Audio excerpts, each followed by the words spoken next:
Football की दुनिया के सबसे बड़े सितारे लियोनेल मेसी वहां पर आते हैं। इंडिया के उन लोगों से सवाल है जो सिविल राइट्स पे बात करते हैं, जो ह्यूमन राइट्स के ऊपर बात करते हैं। आपको याद हो 1996 के वर्ल्ड कप सेमीफाइनल में भी ऐसा होता है। जब भी वो हुकूमत में रहे हैं उन्होंने नफरतें बांटी हैं। 96 का सेमीफाइनल जब इंडिया मैच हार रहा होता है और विनोद कामली की आप स्टेटमेंट उठा के देख लें। स्टेडियम में इंतशार हुआ, तेंदुलकर को खुद जाके क्राउड को कहना पड़ा। पिच उखाड़ दी जिस पिच पर पाकिस्तान का मैच होना था। विराट कोहली ने क्राउड को इशारा किया कि खामोश हो जाएं। जब न्यूजीलैंड का मैच होना था उससे एक रात कबल मेरी उनके मीडिया मैनेजर से बात होती है डायरेक्टली। बिस्मिल्लाहिर्रहमानिर्रहीम, अस्सलाम वालेकुम। आप देख रहे हैं playground on loves digital. Bharat हर जगह पर नाकाम तो हो चुका है, चाहे वो जंगी मैदान हो, चाहे वो सिफारतकारी हो, लेकिन खेलों की दुनिया में भी अब भारत को वो मुंह की खानी पड़ रही है, वो तजलील हो रही है कि दुनिया हैरान हो गई है कि ये भारत में हो क्या रहा है। हाल ही में फुटबॉल की दुनिया के सबसे बड़े सितारे लियोनेल मेसी वहाँ पर आते हैं और कोलकाता के अंदर उनके लिए एक कैंपेन रखी जाती है स्टेडियम के अंदर, लेकिन पूरा स्टेडियम इंतशार का शिकार हो जाता है। चीज़ें टूटती हैं, बोतलें फेंकी जाती हैं, उसके अलावा पथराव किया जाता है, धक्कम पेल होती है, कानून नाफिज करने वाले इदारों को मारा जाता है और एक किस्म का जंगी मैदान जो है वो कोलकाता में नज़र आता है। अब ये पहली बार नहीं है कि ये ऐसा हुआ। आपको याद हो 1996 के वर्ल्ड कप सेमीफाइनल में भी ऐसा होता है, वहाँ भी यही मैदान था। उसके अलावा अगर आप IPL का एक मैच देखें उसमें भी कोलकाता का मैदान था।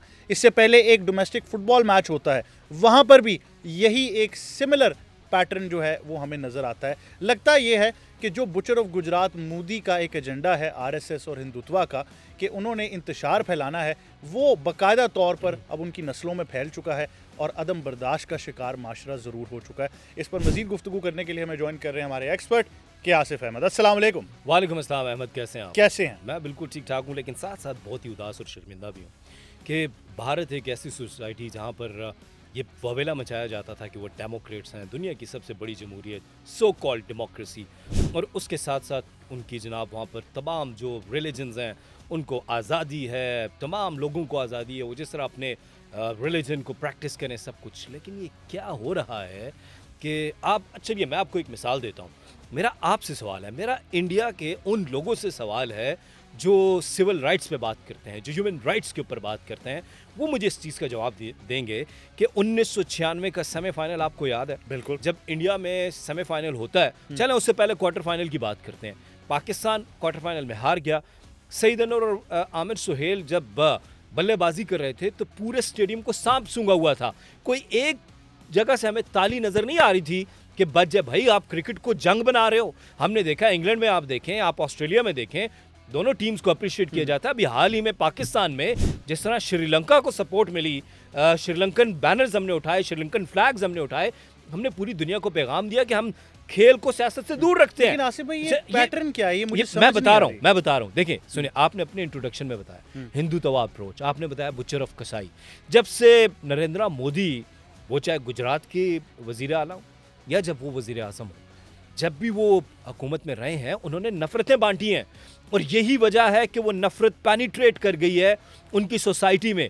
और मैं क्यों ये सवाल उन लोगों से कर रहा हूँ, उन हिंदुस्तानियों से कर रहा हूँ जो इंसानियत की बात करते हैं, जो ह्यूमन राइट्स की बात करते हैं। वो आप उनको एक्स पे देख लें, उनके टीवी प्रोग्राम्स में देख लें, वो नरेंद्र मोदी की सोच से मुख्तलिफ नजर आते हैं। लेकिन वो ज़्यादा फिर आपको नज़र नहीं आते। यही तो सवाल है। अब सवाल ये पैदा होता है 1996 का सेमीफाइनल जब इंडिया मैच हार रहा होता है और विनोद कामली की आप स्टेटमेंट उठा के देख लें।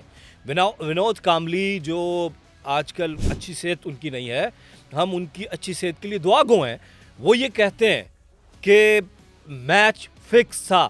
मैं नहीं कह रहा, ये आप उठा के देखें और मैं चाहूँगा प्रोड्यूसर साहब इसमें वो उस वीडियो को, उस बयान को लगाएं जिसमें ये बात करते हैं कि 1996 में क्या होता है कि जनाब एक ऐसा सेमीफाइनल जिसमें इंडिया की टीम बेहतर पोजीशन में होती है, तीसरी विकेट गिरती है, फिर चौथी विकेट गिरती है, पांचवी विकेट गिरती है, फिर विनोद कामली बैटिंग करने आ जाते हैं, एक स्ट्राइक पर वो रहते हैं, दूसरी साइड से विकेट्स गिरती जाती हैं। स्टेडियम में आग किसने लगाई? क्या आपके अंदर इतनी बर्दाश्त नहीं है कि आप एक क्रिकेट में हार तस्लीम कर लें? और जब आप अपनी सोसाइटी को ये चीज़ें दे रहे होते हैं तो फिर अभी उसके बाद आप देखें पाकिस्तान के साथ क्या नहीं हुआ कि आप 2005 में आते हैं और आपके खिलाड़ी जाकर बयान देते हैं कि हमें पाकिस्तान में बेतहाशा मोहब्बत मिली है। वीरेंद्र सहवाग की स्टेटमेंट उठा के देख लें, वो कह रहे हैं कि मैं जहाँ जाता था शॉपिंग करता था, पैसे लोग नहीं मुझसे लेते थे। पैसे नहीं ले अच्छा, रहे ये थे। पैटर्न बड़ा सिमिलर है कि आसिफ साहब, अगर आप देखें, आपको पाकिस्तान का एक मैच भी याद होगा, आपको ये सारी चीज़ें याद होंगी, आपको वो मैच भी याद होगा, तेंदुलकर रन आउट हो गए नदीम खान की थ्रो पे, स्टेडियम में इंतशार हुआ, तेंदुलकर को खुद जाके क्राउड को कहना पड़ा। इससे हाल ही में हमने नहीं, और फिर आपने स्टेडियम खाली करवा के टेस्ट मैच करवाया। अच्छा, एक और वाकया भी बड़ा इंटरेस्टिंग था कि स्टीव स्मिथ को बहुत बुरा भला कहा जा रहा, विराट कोहली ने क्राउड को इशारा किया कि खामोश हो जाएं। हाल ही में जो खवातीन का वर्ल्ड कप हुआ, 2 ऑस्ट्रेलियन प्लेयर्स को हरासा किया गया और वो कैफ़े में जा रही थी और वो इतना वावेला मच गया, जिसके ऊपर बीजेपी के एक मिनिस्टर ने आके कहा कि इन खवातीन की गलती है कि ये बाहर क्यों आई, और बगैर इजाजत बाहर क्यों। मतलब इसका ये सवाल उन्होंने खुद उठा दिया कुछ अरसा कि पहले हिंदुस्तान में खवातीन बिल्कुल बिल्कुल महफूज नहीं है। कुछ साल पहले एक टीम दौरा कर रही थी, बस पर पथराव हुआ। एग्जैक्टली। और हमारे यहाँ जब दौरा करने आप टीम भूल आई- रहे हैं भाई, बाल ठाकरे, मरहूम बाल ठाकरे ने क्या किया, पिच उखाड़ दी जिस पिच पर पाकिस्तान का मैच होना था। तो आप अगर ये सोच पूरी दुनिया को दे रहे हैं, और उसके बाद अभी हाल ही में जो हम ये मनाजिर देख रहे हैं, शदीद शर्मिंदगी है। और आप अगर स्टार्स को अगर आप हिफाजत उनकी नहीं कर सकते, उनको इज्जत नहीं दे सकते, तो बुलाते क्यों है भाई? अच्छा, मुझे दुख इसलिए हुआ कि फैमिलीज थी, बच्चे थे जिन्होंने मेसी को उनका हीरो होंगे, रोल मॉडल होंगे, लेकिन उनको जो देखना पड़ा वो, अच्छा रीज़न क्या दी गई कि जी क्राउड ने कहा जी हमने टिकट लिया है तो हमें कम से कम 45 मिनट या 1 घंटा मेसी को देखना। तो मैंने कहा भाई, बॉलीवुड का कोई डांस परफॉर्मेंस नहीं हो रहा था कि मेसी 1.5 घंटे का डांस करते आके, वो जो सेट था उन्होंने वही किया। बट एनीवेज, आई थिंक यहाँ तक बात रुकती नहीं है, हमारी बात आती है, हमसे हाथ नहीं मिलाते।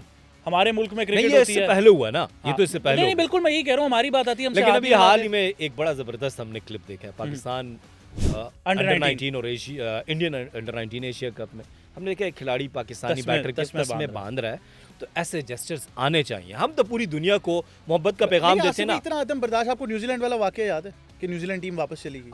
आपने सुना होगा, आपने पढ़ा होगा, मुझे बहुत अच्छे तरीके से याद है जिस दिन न्यूजीलैंड की टीम पाकिस्तान से वापस गई थी, टर्किश टीवी TRT ने मुझे बीपर पे लिया था और उन्होंने कहा जी, बीइंग क्रिकेट एक्सपर्ट आप क्या समझते हैं? मैंने कहा जी, पाकिस्तान क्रिकेट के लिए एक बहुत ही बुरा दिन है, और लेकिन ये बुरा दिन उन लोगों के लिए खौफनाक और डरावना बन जाएगा जो इस साजिश में मुलव्विस हैं। और हमने 10 मई को बताया कि उनको हमने डरावना दिन दिखा दिया, और 10 मई उनको यादगार रहेगा। हमारी फ़ज़ाइया ने, हमारी सिक्योरिटी फोर्सेस ने जिस तरह पाकिस्तान की हिफाजत की।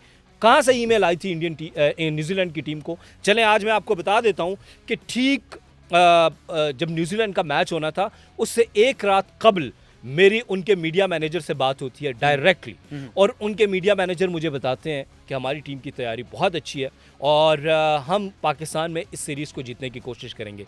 चेयरमैन क्रिकेट बोर्ड पाकिस्तान के रमीज़ राजा थे, और जब नेक्स्ट डे ये ईमेल आई और सारा मामला हुआ, तो मैंने दोबारा मीडिया मैनेजर जो न्यूजीलैंड के थे उनको कांटेक्ट किया। वो आज भी मेरे साथ कांटेक्ट में है। मैंने उनसे पूछा कि आपकी टीम के क्यों वापस जाना चाह रही है।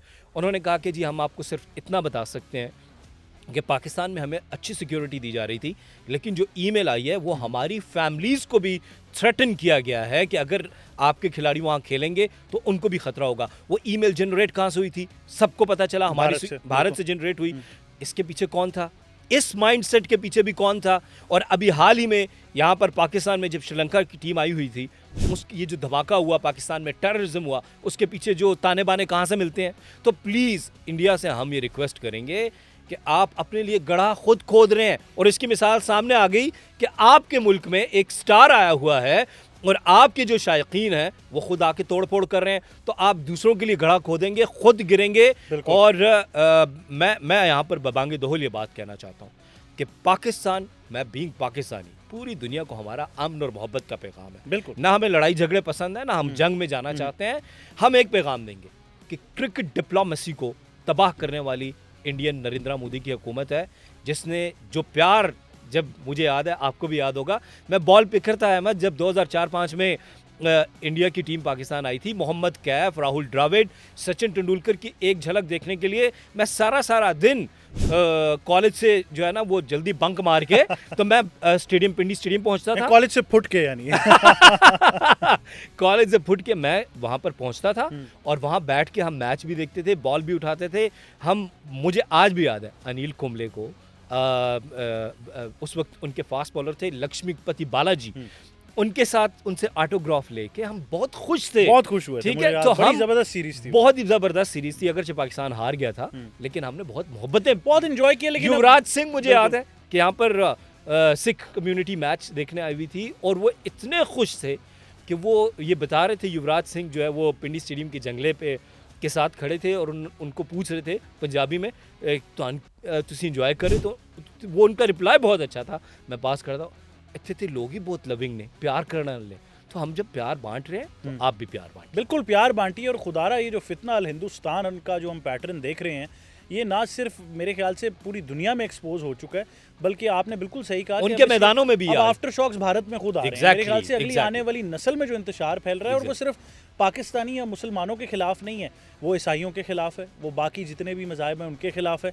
उसके अलावा आप ये भी देखिए कि अपनी जो उनकी वो कास्ट सिस्टम है, ज़ात की बेस के ऊपर भी है, तो कोई भी सेफ नहीं है। तो बिहार में हमने देख लिया, किसानों के खिलाफ पंजाब में देख लिया। तो मेरा ख्याल है कि इससे और ज़्यादा वो रुसवाई आपने हो नहीं वीडियो तो सकती। आपने देखी होगी कि एक मुसलमान खातून जो यूनिवर्सिटी की तालिबा थी और उनको कहा गया कि आप हिजाब ना करें, और एक खातून उन सब पे भारी थी जो नारे तकबीर वहाँ पे लगा रही थी, और उन्होंने उसके ऊपर मुझे शदीद शर्मिंदगी हुई कि ये वो कैसी भारतीय सोसाइटी है जो ये क्लेम करते हैं कि यहाँ पर तमाम मज़ाहिब को आज़ादी है। उस खातून ने वो पेंडोरा बॉक्स और उनका निकाब हटा दिया कि ऐसी बात नहीं है, यहाँ पर कोई मजहबी आज़ादी नहीं है, यहाँ पर मुसलमानों को, क्रिश्चियंस को, दूसरी सिख कम्युनिटी सबको टारगेट किया जाता है। बिल्कुल ऐसे ही है। मैं फिर ये कहूँगा कि जितने भी स्पोर्टिंग फ्रेटर्निटी है पूरी दुनिया में, आसिफ ने बिल्कुल ठीक कहा, बड़ा ही मायूस कुन दिन था कि हमें ये मनाजिर जो हैं वो कोलकाता भारत से देखने को मिले। और मेरा ख्याल फिर वही है कि जब आप सोसाइटी में इंतशार फैलाएंगे, वो आने वाली नस्लों में फिर अदम बर्दाश्त होगी और फिर वो उसका खमियाजा आपको ही भुगतना पड़ेगा। और ये इस पूरे का जो मेरे से आज भी पूछा गया जी ऑर्गेनाइजर्स का कसूर है किसका, तो मैंने एक ही लफ्ज़ कहा, मैंने कहा सारा जो इस वाक़े का सेहरा है वो बुचर ऑफ गुजरात नरेंद्र मोदी के सर ही जाता है और किसी के सर नहीं जाता।